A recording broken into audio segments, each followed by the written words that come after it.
Hallelujah hallelujah praise the Lord praise the Lord. प्रेमी पिता परमेश्वर, हम आपका धन्यवाद करते हैं आज के समय के लिए जो आपने हमारे जीवन में दिया है। पिता परमेश्वर, यीशु मसीह के नाम में हम प्रार्थना करते हैं, आपके प्रिय बेटे और बेटियों को आपके हाथों में देते हैं। प्रभु परमेश्वर, आइए और अपने बच्चों से बात करिए। पवित्र आत्मा, आपके नियंत्रण को मैं अपने होठों पर अपनी संपूर्ण बुद्धि के ऊपर मांगता हूँ। आइए पवित्र आत्मा हमारे होठों से होकर बातचीत करिए। सब कुछ पिता आपके हाथों में देते हैं, प्रार्थना यीशु मसीह के नाम में, आमीन। सालों में एवरीवन, जीसस मैसेंजर मिनिस्ट्री में एक बार फिर से हम आप सभी का स्वागत करते हैं और मैं आशा करता हूं कि आप और आपका परिवार प्रभु यीशु मसीह में सुरक्षित होंगे। मेरे प्रियो, परमेश्वर आज मुझसे और आपसे अपने वचन के द्वारा बात करना चाहता है। इससे पहले कि परमेश्वर मुझसे और आपसे बात करे, आइए हम प्रभु की महिमा करें। Thank you Jesus Lord, thank you Lord Jesus. Glory to the name of Jesus Lord. Hallelujah, praise the Lord. Thank you Father Lord Jesus. Hallelujah, hallelujah, hallelujah. Shila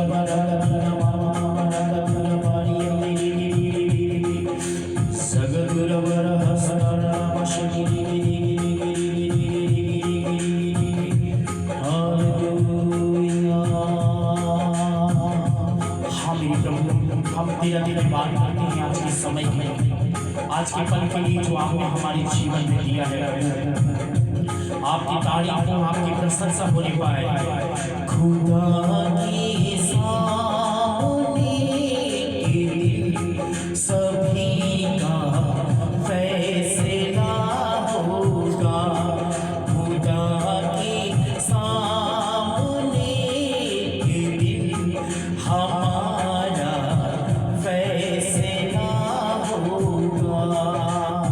Bible में लिखा है, मनुष्य का एक बार मरना और फिर न्याय के लिए परमेश्वर के सिंहासन के सामने खड़ा होना निश्चय है।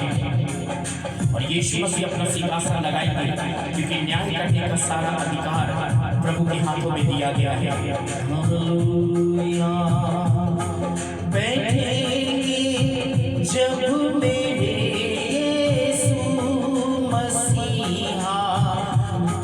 अदालत में, बैठेंगे जब मेरे यीशु मसीहा जी अदालत में।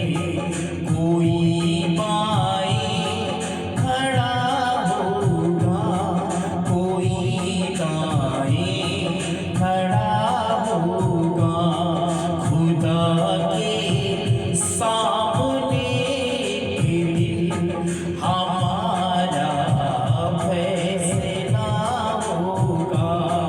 कोई रोता हुआ होगा, कोई हंसता हुआ होगा। जब हमारा प्रभु यीशु मसीह जब न्याय करेगा, तो न्याय करने के बाद वहां पर जो स्थितियां होंगी, और स्थिति ऐसी होगी जब प्रभु यीशु मसीह हम में से हर एक का न्याय, हर एक गुप्त कामों का, चाहे वो भली हो बुरी हो, जैसे भी काम हो, जब सब कामों का जब न्याय करेगा, तो न्याय के बाद कोई वहां हंस रहा होगा, कोई वहां रो रहा होगा। कोई हंसता हुआ होगा, कोई रोता हुआ होगा।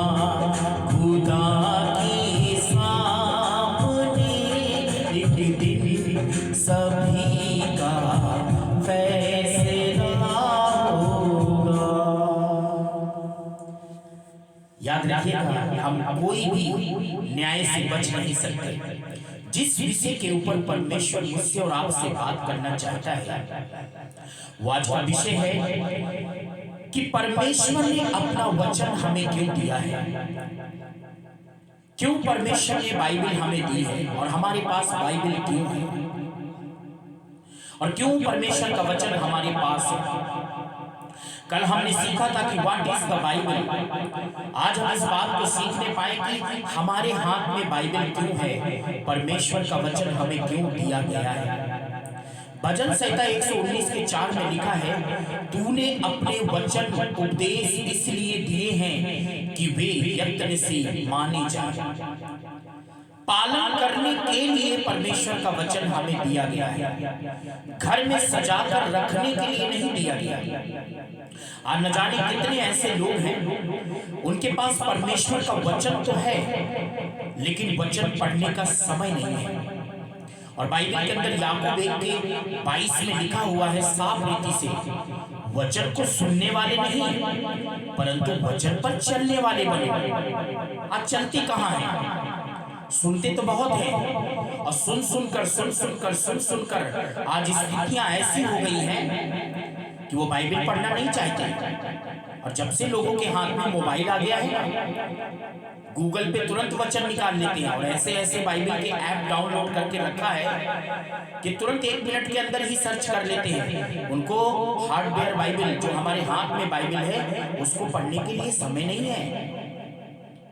और भजन संहिता 19 के 7 में लिखे हैं, यहोवा का वचन बुद्धिमान बना देता है।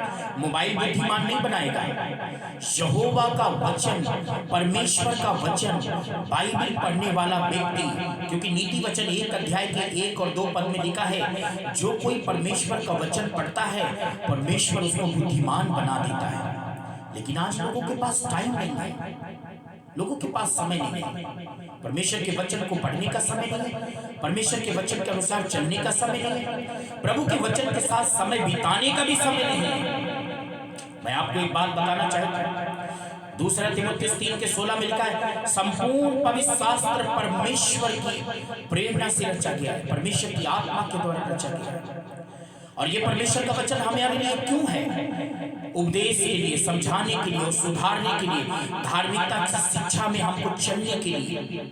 भजन संहिता 19 के 11 में लिखा है, वचन से ही तेरा दास, तेरा जन, परमेश्वर के लोग जिताए जाते हैं, समझाए जाते हैं, सुधारे जाते हैं। यदि आप परमेश्वर का वचन नहीं पढ़ते हैं, आपके पास परमेश्वर का वचन पढ़ने का समय नहीं है, आपको बाइबल पढ़ने का समय नहीं है, आपको प्रभु के वचन के साथ समय बिताने का अगर समय नहीं है, तो आप बरकतें भी भूल जाइए, आशीष भी भूल जाइए। और परमेश्वर ने अपना वचन आपको इसलिए दिया है और आपके हाथ में बाइबल इसलिए है कि केवल वो रखी ना रहे, बाइबल के साथ आपको समय बिताने की जरूरत है, उसको पढ़ने की जरूरत है। क्योंकि यशायाह 40 के 8 में लिखा है, घास और फूल मुरझा जाते हैं परंतु परमेश्वर का वचन सदैव अटल है। मत्ती उसकी 24 के 35 में लिखा है, आकाश और पृथ्वी टल जाएगी परंतु परमेश्वर का वचन कभी भी नहीं टलता, परमेश्वर का वचन हमेशा अटल है, स्थिर है।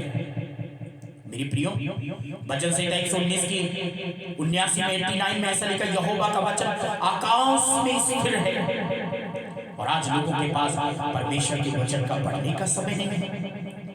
पहला सामुएल उसके 15 के 22 में लिखा है, यहोवा होम बलि और मेल बलि से इतना प्रसन्न नहीं होता, तुम्हारे चंदा, तुम्हारे दान, दसवां से इतना प्रसन्न, खुश नहीं होता जितना कि वो अपनी बात के माने जाने से प्रसन्न होता है।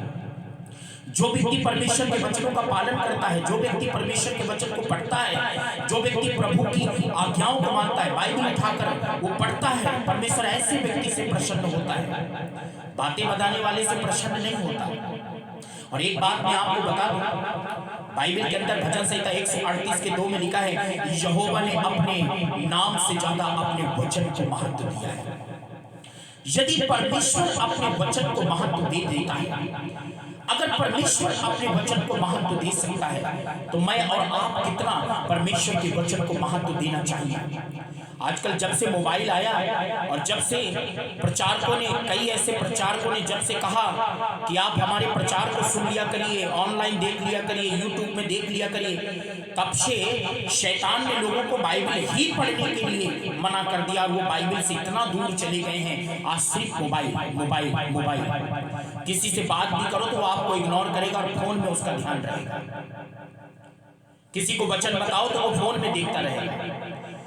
आज इतना ज्यादा मोबाइल के गुलाम बन चुके हैं कि लोगों के पास बाइबल उठाने का समय नहीं है। मैं आपसे कहना चाहता हूं, परमेश्वर के वचन में एक बहुत अच्छी बात लिखी है लाजर और धनवान के बारे में। लाजर और धनवान एक दिन दोनों मर गए, तो लाजर अब्राहम की गोद में चला गया और धनवान नरक में। तो नरक के अंदर से वो कहता है मेरे 5 भाई और हैं, लाजर को भेजो ताकि उनको जाके बताया वो नरक में जाने से बच जाए। तो मालूम है आपको वहां से आवाज क्या आती है? वहां से उत्तर आता है कि उनके पास मूसा और भविष्यवक्ताओं की पुस्तकें, उनको पढ़ें, उससे सुधर जाएं, अपने आप को संभाल लें, अपनी लाइफ को बना लें, अपने जीवन को बचा लें, नरक में जाने से बच जाए। मेरे प्रियो, मैं आपको एक बात को बताना चाहता हूँ। बाइबल के अंदर नीति वचन उसकी 4 की 20, 21, 22 को जब आप पढ़ते हैं तो वहां पर लिखा है जिनको परमेश्वर का वचन प्राप्त होता है उनके जिंदा रहने का कारण होता है, उनके जीवन का कारण होता है। यदि आप परमेश्वर का वचन पढ़ते हैं तो बाइबल में यूहन्ना उसकी 6 अध्याय का 63 में लिखा है कि जो बातें मैंने तुमसे कही है वो आत्मा और जीवन है। जिसके पास परमेश्वर का वचन होता है, जो लोग परमेश्वर का वचन पढ़ते हैं और जिनके अंदर परमेश्वर का वचन होता है, मैं आपको एक बात बताना चाहता हूं, उनके पास जीवन है। तो मेरे प्रियो, बाइबल हमें इसलिए दी गई है कि मैं और आप उसको मन लगाकर पढ़ें, उसके अनुसार चलें। बाइबल को सिर्फ घर में सजा कर मत रखिए, बाइबल को सिर्फ लेकर मत चलिए, बाइबल को अंदर रखिए। परमेश्वर इन वचनों के द्वारा आपको आशीष दे पाए। प्यारी पिता, मैं प्रार्थना करता हूँ एक एक तेरे बेटे और बेटियों को तेरे हाथ में देता हूँ, उन्हें देख ये वचन उनके हृदय की पत्रियों में लिख जाए और यीशु मसीह के नाम में वो वचन को सुनने वाले नहीं परंतु वचन पर चलने वाले बने। प्रभु यीशु मसीह के नाम में लोगों के जीवन में काम करे और प्रभु यीशु मसीह के नाम में आज पिता इन लोगों की हृदय के अंदर ये वचन बस जाए और आज से तेरे वचन से प्यार करने वाले बन जाए। सब बातों में हम तुझको धन्यवाद करते हैं। प्रार्थना यीशु मसीह के नाम में, आमीन।